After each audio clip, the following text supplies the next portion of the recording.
บ่ได้ยินทานดอกนะเสียงตูมมาเว้ยยังบ่กลัวโอ้อพยพเลยจีเอาขึ้นลงข้างขาวขึ้นแล้วไปอีกแม่นบ่โอ้ดิวจะไปถืออยู่ที่เวลาคงดีตอนเวลาค่ำคืน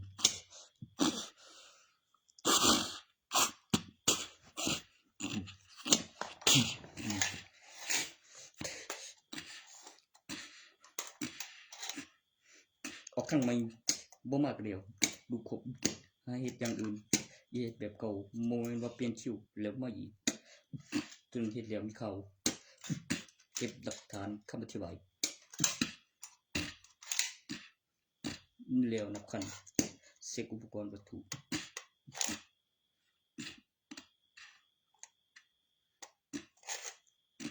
รัฐบาลเป็นประกันเยอะแบบที่แม่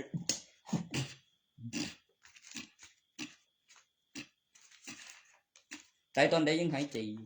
พี่แม่จะหายใจมันก็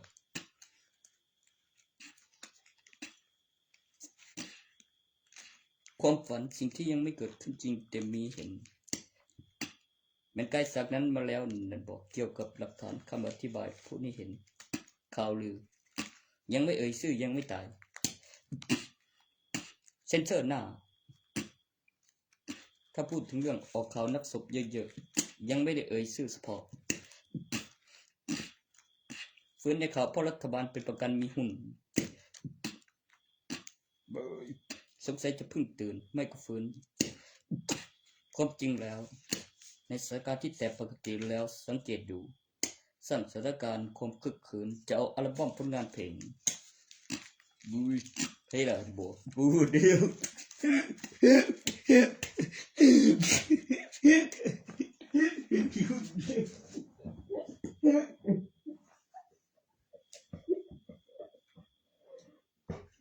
Why? Why, man? Whoa! Why?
No.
แล้วก็สิว่าเมีย2เมตร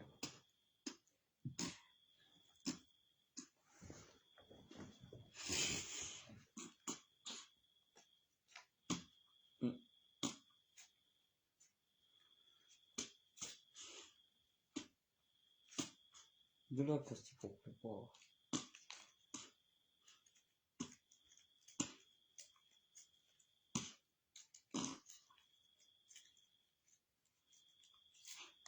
อยากได้ของจริงอยากได้ของแท้รอได้แต่อย่าให้รอนานได้ถึงประกอบทีละชิ้นและมีพลังจริง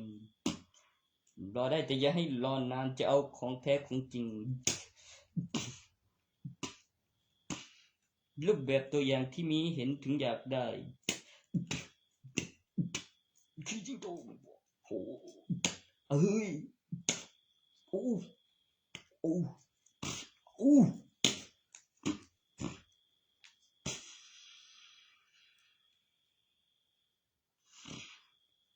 แม่งว่าโอ้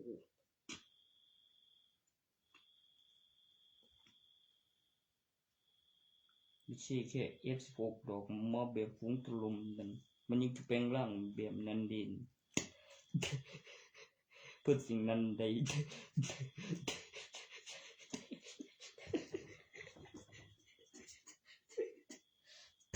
โอ้ยโอ้ยแม่โอ้ยเอาเบลโอ้ยเอาเบลแม่แปลงบ้าแม่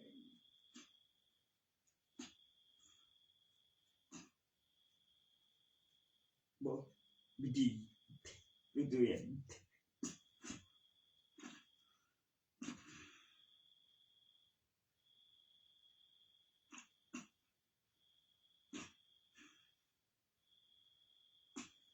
เนี่ยมีหลักฐานพยานที่สั่นนี่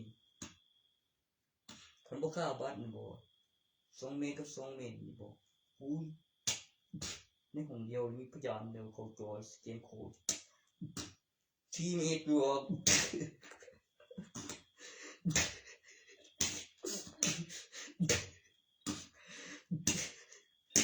ฆ่าบัตรประชาชนเฉยๆเด้นั่นพ่อแก้ม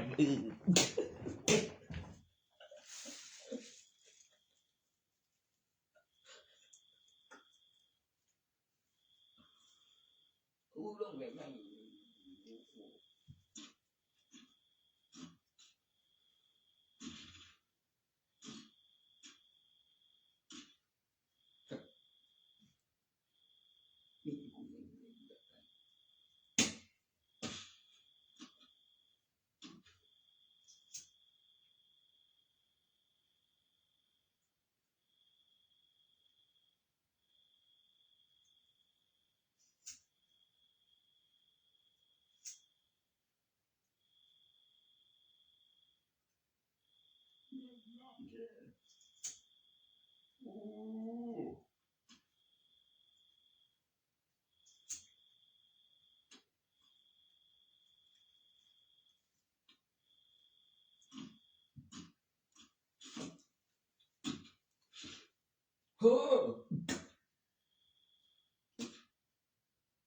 Крайне софрикюсен.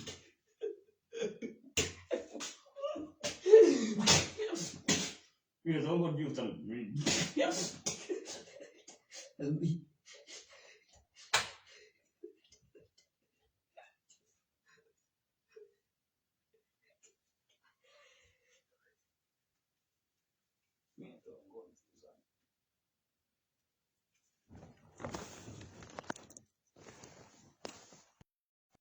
ที่16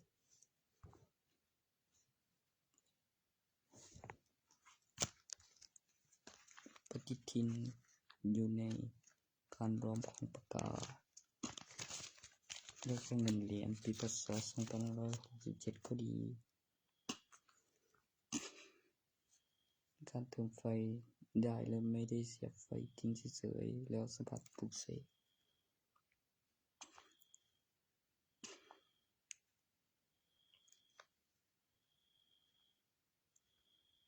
เมื่อมีเห็นแล้วสิ่งที่ต้องการไปเก็บหลักฐานตัวนั้นให้ได้เห็นก่อนแล้วต้องเก็บหลักฐานตอนขึ้นระบบมา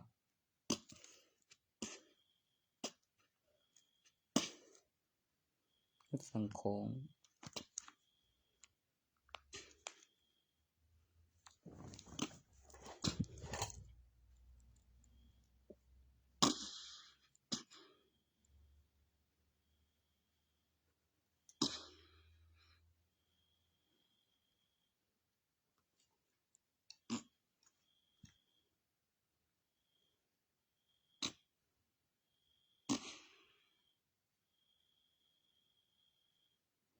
มีกำหนดเวลากลางวันกลางคืนกับเติมไฟตัวที่เป็นอมตะกับเพื่อสตาร์ทแล้วแรงดึงดูดปั่นไฟใบพัด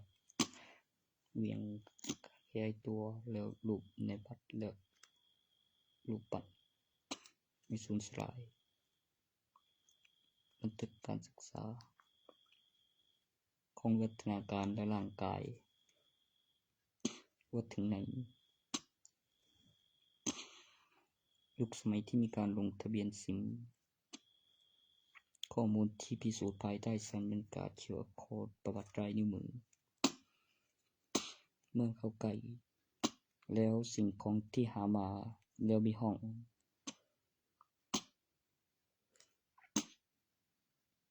และข้อมูลสิ่งที่เลือกแล้วลงทุนบอกไว้เมื่อประวัติลายนิ้วมือของคนคนเดียวกันอยู่ใกล้กันแล้วอยู่คนละประเทศ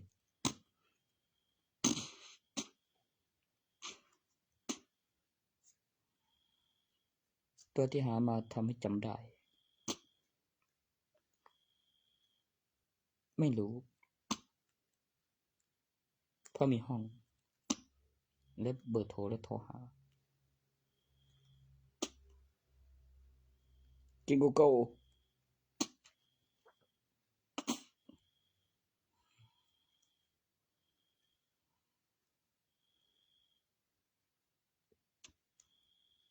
สิ่งที่อธิบายไปเมื่อกี้นั่นกับกำไรวัตถุ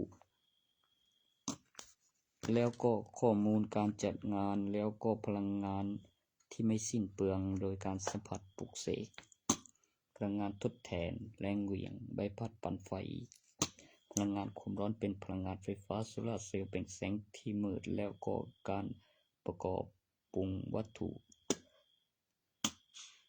เร่งบารมีแล้วสิ่งที่ต้องการและเห็นผลไวขึ้นและการลงทุนบอกไวกำหนดเวลาข้ามคืนแล้วเกิดความมหัศจรรย์แล้วแซดในสมัยโบราณในแท่งศักดิ์สิทธิ์มหัศจรรย์ต้องกายเที่ยงคืนบวกขึ้น1 วันแล้วโผล่ตัวอักษรแบบคือลิบิโพสพวกโพเนกิฟมีอยู่จริงหลังเที่ยงคืนมีคำตอบมีแบบแชท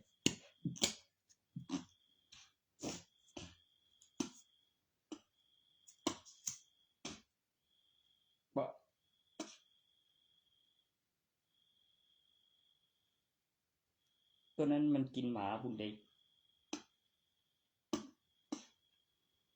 ตัวมีหางเปรียบนั่นนี่เป็นหัวอินทรีนะโบยหัวลูกกินคนแจ้งความท้าเลยพวก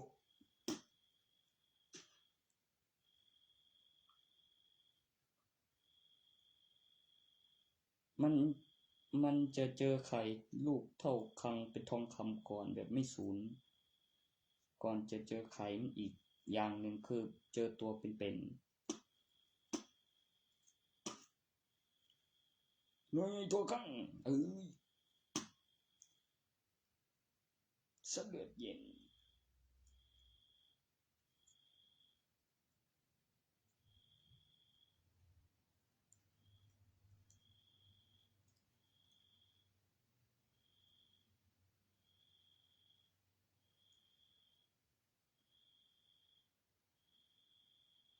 ผมว่ามันออกมาจากคาบาวเพราะเห็นในไข่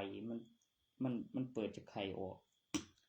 ส่วนตัวอื่นนั้นสงสัยจะเกิดจากการสืบพันธุ์พูดถึงเรื่องข้อมูลที่พิสูจน์และมีเห็นก่อนหน้ามันจะออกมาโอ้ยอีหลี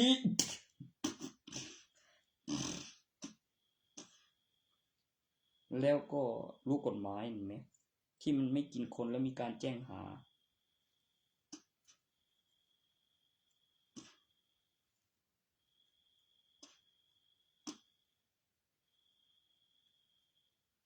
เขามีกฎหมายบอกว่า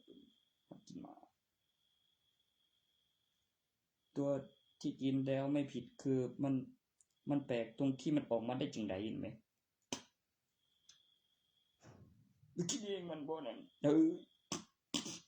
สุดยอดก็ดีไปแล้ว เจ็บเลยมันกินหมาพอดี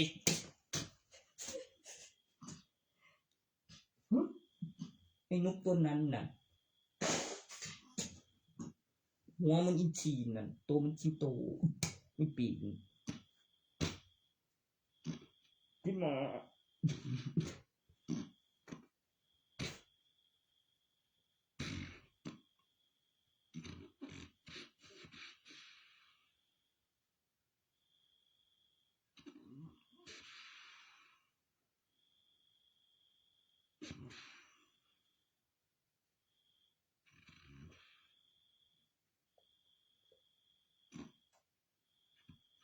วิดีโอแล้วคุณกับทำบ้านทำที่จอดมันเครื่องบินมันก็บินมาเองแต่ที่แน่ๆต้องเห็นตัวมันก่อนแล้วทำรังให้แล้วมาเองบอสเซนมาก็เคยมีหรือว่าแบบนั้นเบอร์เชื่อเบอร์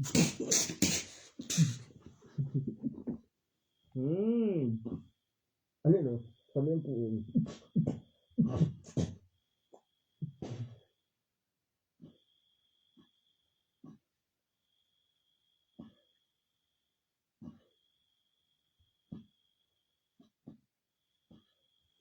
ไปได้ขอเคยเฟด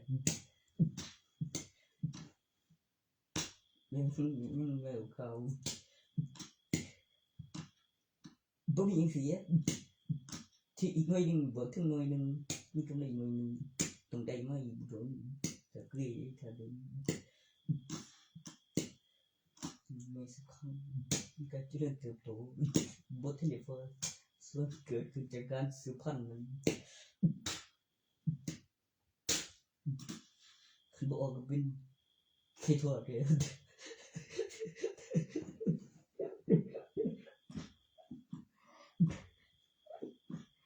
เขาเคยทวง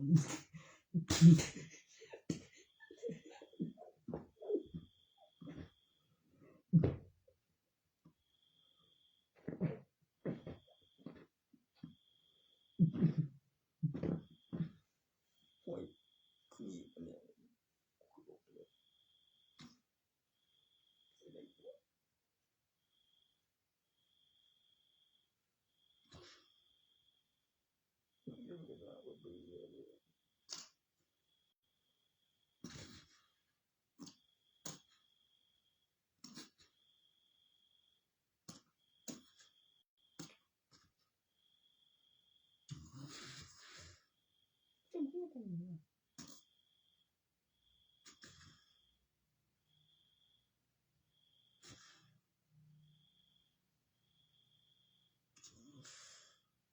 ขึ้นบางกรอยู่เขากินเขาอะไรมันต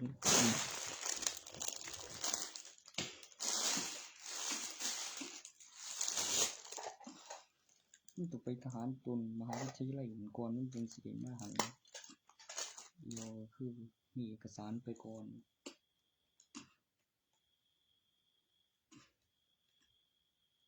เบิ่งพนักงาน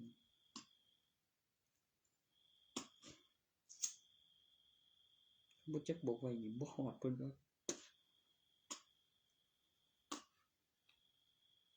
ที่กูเห็น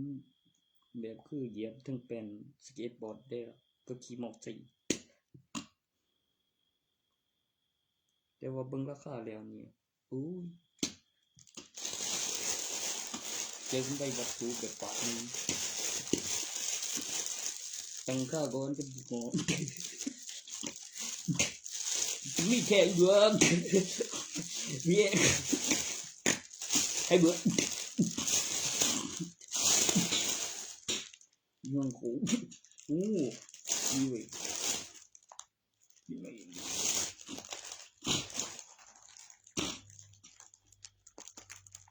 เขาเชื่อถือไว้ว่างั้น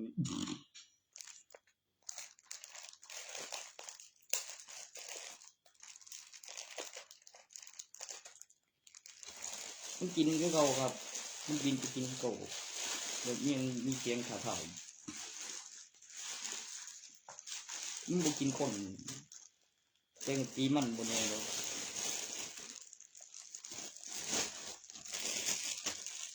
จูอยู่แล้ว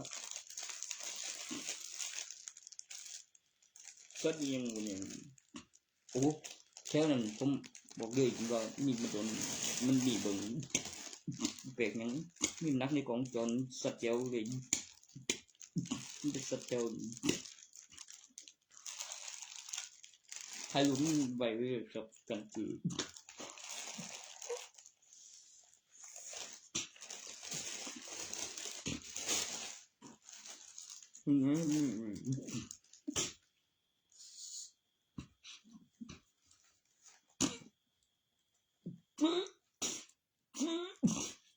มังบ่โอ้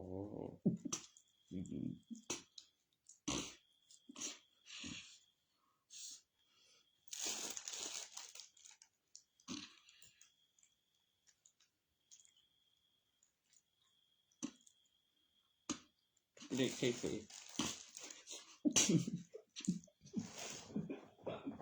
มีหนึ่งเสีย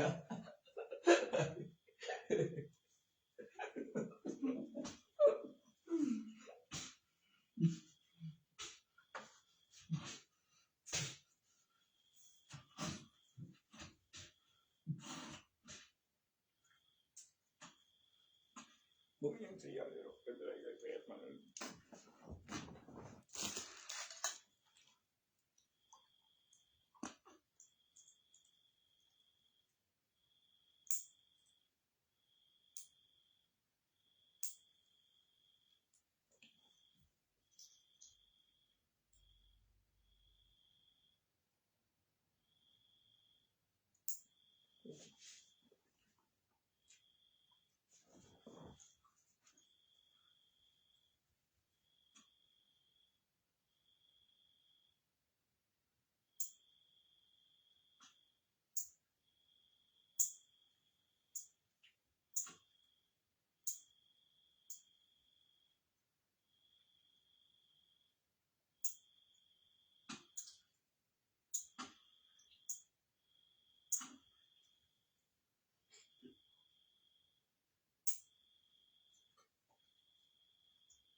ทีแรกคิดว่ายังนะ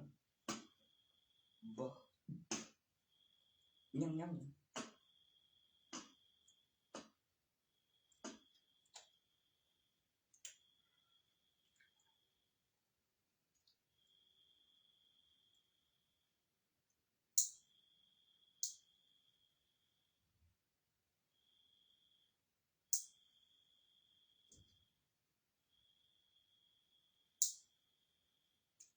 อีกบางประเทศลาวมีตารัฐบาลประกันบ่มีคั่งเรียบร้อยบ่คงเท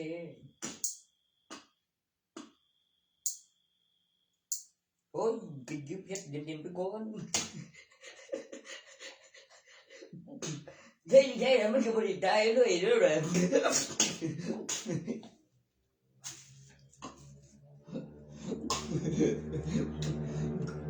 โอ้แม่งสิ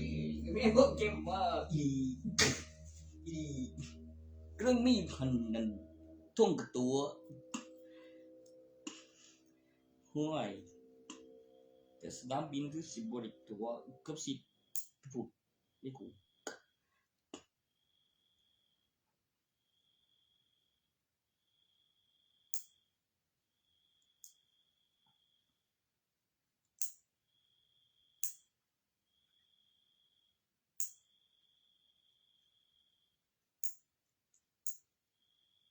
เฮ้ยบักเดนบ้างประกาศลงก่อนถากับมันอย่างเดียวเบิ่งก่อน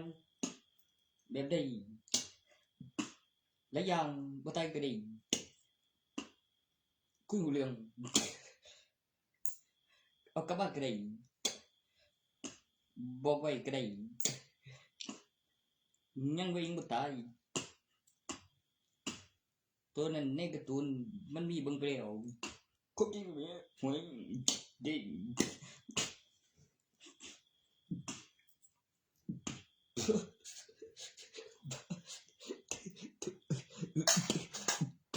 บ้างประกาศลงก่อนใครบ่ได้เก็บไปเบิ่ง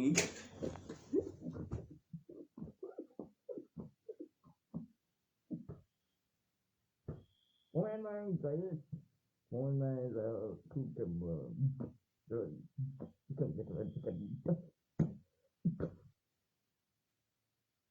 có gì ô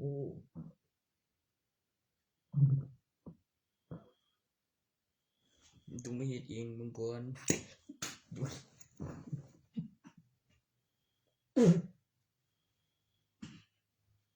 กูบ่ทันได้เตือนเลยเฮ็ดเองก็เป็นก่อนนะกู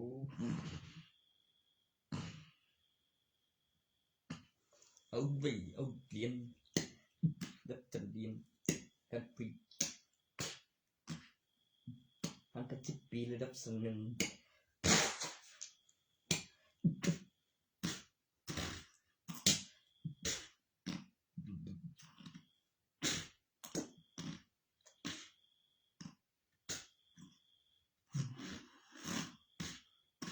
ท่านวัตถุระดับสังเรียนระดับสันติขนาดอันก็10 ปีของปีพศในสังเรียนเพิ่มขึ้นอีกสันหนึ่งยันไป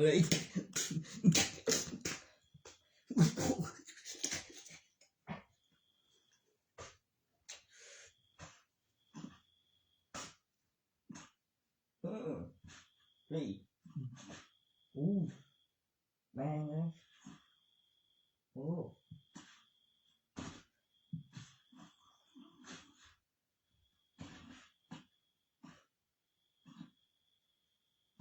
ตัวที่สั่งไว้แบบประกอบของแบบเมื่อกี้แบบเขาต้องการดักชันวัตถุ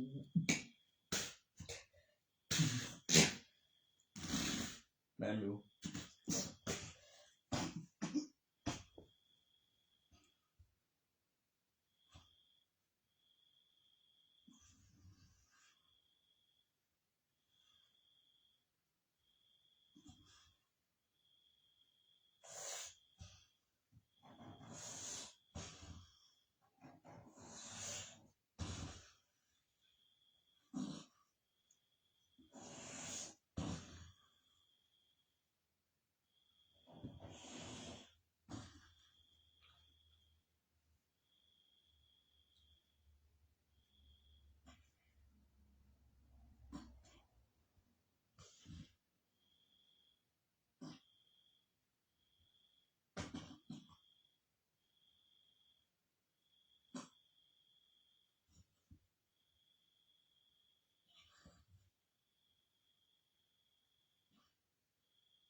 ดีไป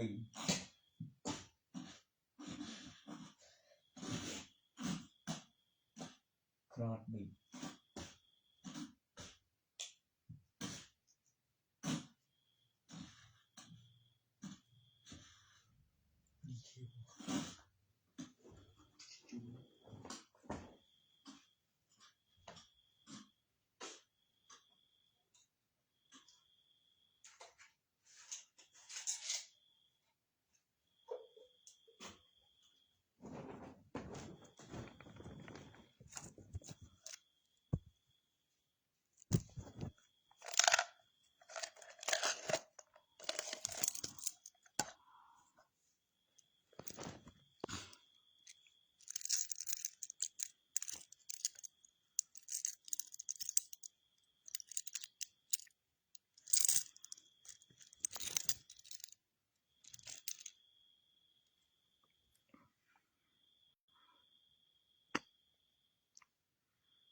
คันวัตถุก็มาแล้ว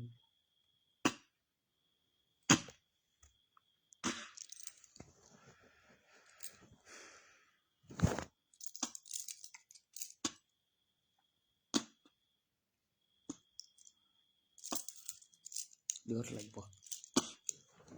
เมื่อกี้ของกัน10 ปีนี่ต่อจากวันคดีตรง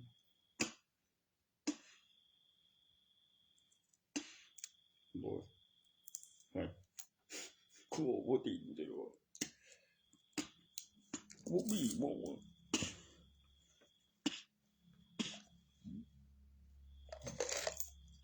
ボビーโอ้ยบ่แม่นเลย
das.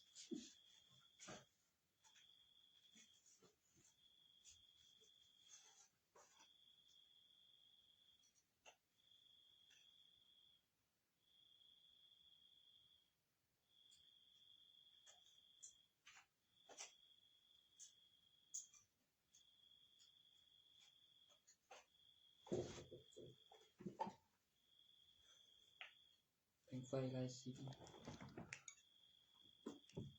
เกียร์สัมผัสปลุกเสกหรือดูดแก้ปัญหาจอสัมผัสการทำงานหน้าจอสัมผัสประกอบกันไฟแรงลงทะเบียนซิมและแผงไฟลายซิมและจอสัมผัสและโผล่ขึ้นและเก็บวัตถุโปรแกรมเติมชิ้นส่วนที่เติมเต็มให้มีการทำงานเช่นการชาร์จพลังงานไฟฟ้าลงทะเบียนซิมประวัติรายนิ้วมือการเจริญเติบโตภายใต้แสงบรรยากาศเป็นแสงที่มืดเป็นพลังงานแสงเป็นพลังงานไฟฟ้าเกิดขึ้นจากโซลาร์เซลล์แล้วการตอบสนองของแสงเกิดพลังงานความร้อนเป็นพลังงานไฟฟ้าทิศทางของไฟฟ้าและสตาร์ทครั้งเดียว2-3 สตาร์ทครั้งเดียวในการสตาร์ทหรือชาร์จไฟ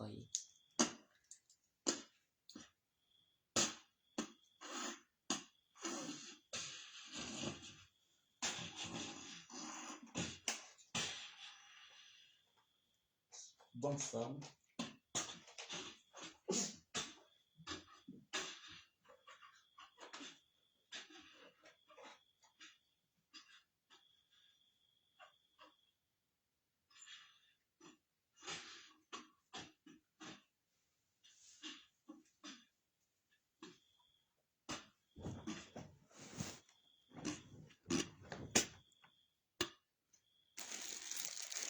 ระบบสั่งการเสียงไคลรีโมทเทส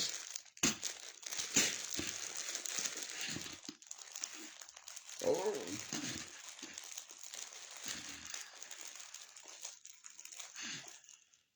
อ้ตรงที่1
มาตรฐานสมบูรณ์แบบมาตรฐานสถานีการพัฒนาและมีการอัปเดตเวอร์ชันเองอัตโนมัติ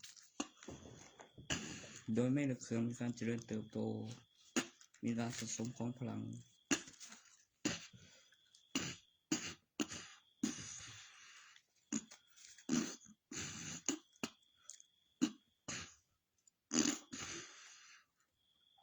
ถ้าพูดถึงเรื่องตัวต้นแบบของมนุษย์เหล็กไหลจริงๆ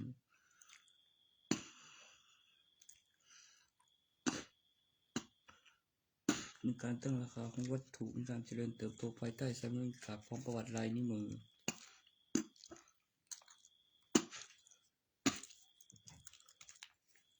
สิ่งที่ต่างจากเวมอนคือระบบสั่งการเสียงนิสัยและสันดานแล้ว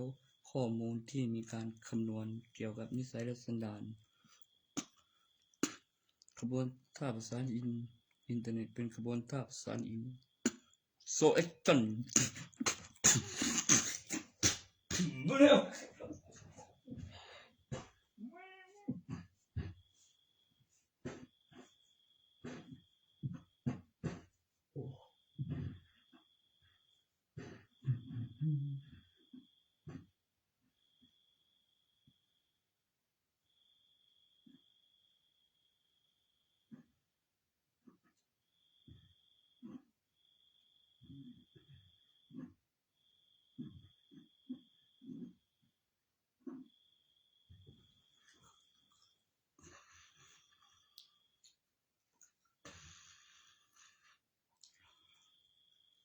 มีหันหน้าออกสองข้างสายไฟกลางเป็นสายดินกับรองเท้า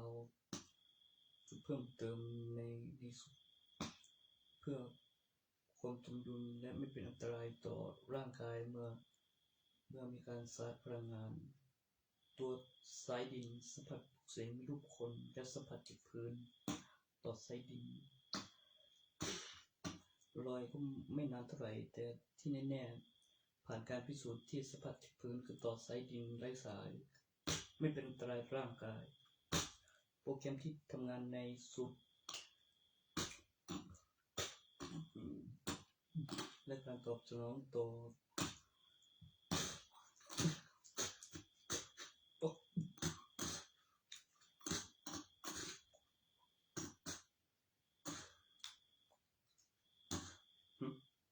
なんつうかエロンベイネロレンใส่ต่อสายดินเรียบร้อย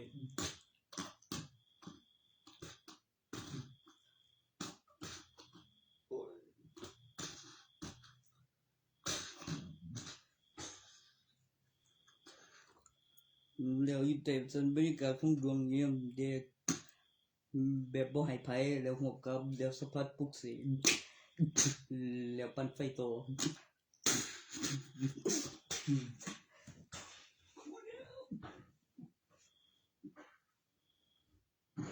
Man leuk leuk Bo bent er uit rook uit dat zij dit blauw อีนี่แม่ง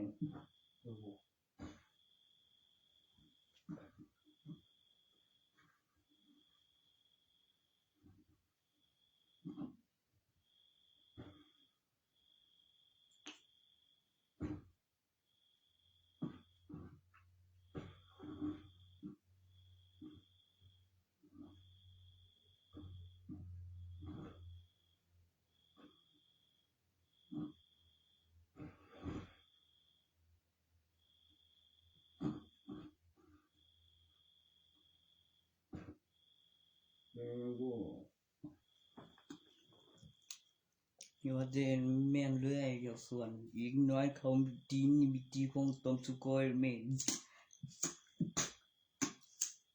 แบบ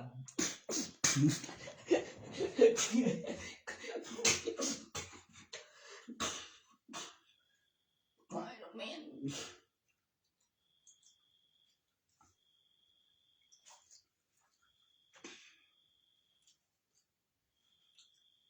ตัวเองแม่นได้ฝังใจ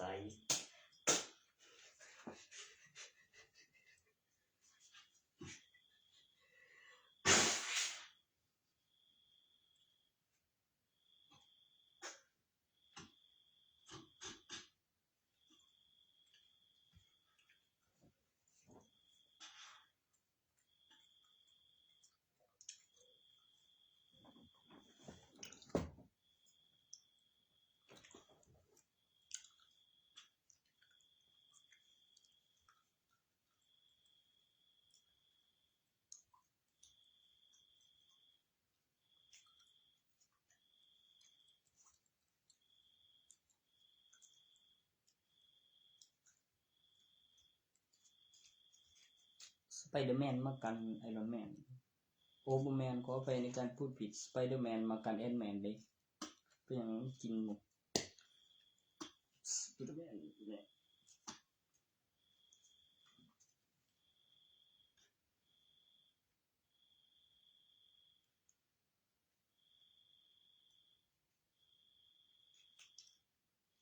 นี่ใส่ไว้ในเครื่องไม้บ่ก็คือจะมีการตอบสนองต่อแมลงพวกขา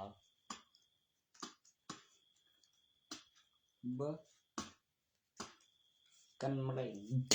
เบ็ดบุญเบ้ยแล้วก็มีวิดีโอในหันตอนเขียวดุมนี่ขึ้นบ้าพี่กู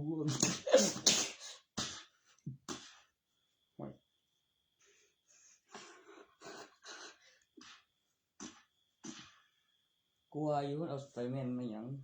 กูคิดบังคับแล้วสงสัยจะเอามากันแอนแมนพันเครื่อง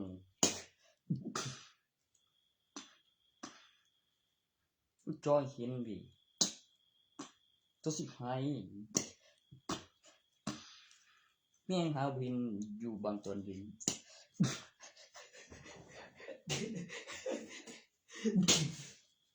บ่ค่าลูกไปลูกเสา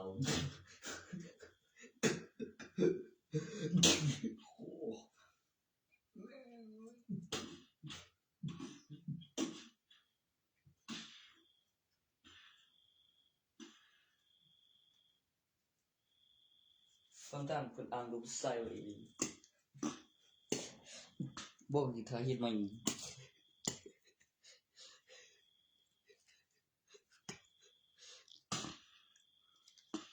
บุกตัวนี้ก็ลูกใส่บ่ได้ข่อยก็บอกพอรถแล้ว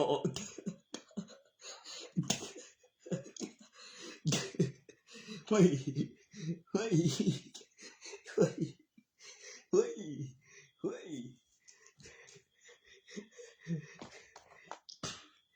แม่งเอ้ย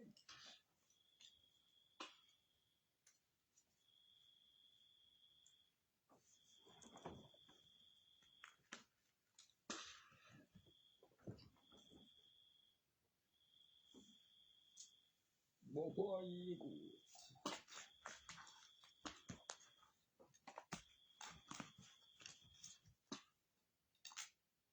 ตัวนั้นที่เป็นนักธุรกิจพยานบ่โกหก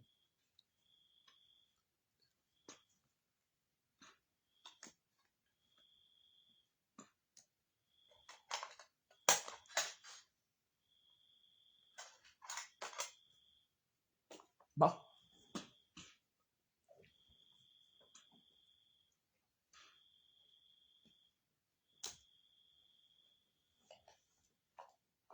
อันแม่งโอ้ยมี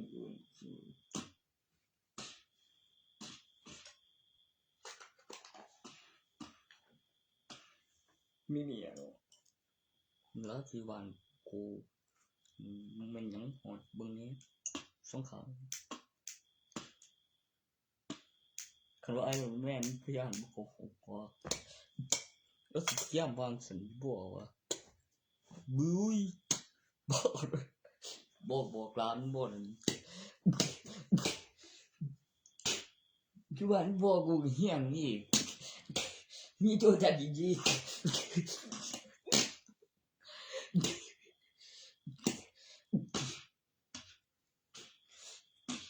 ส่งตัวฟิวชั่นให้กู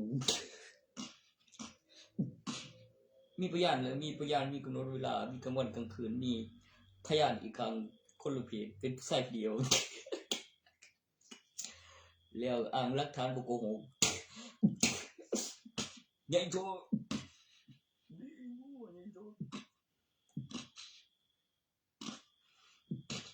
แต่บ่โกหกเลยครับ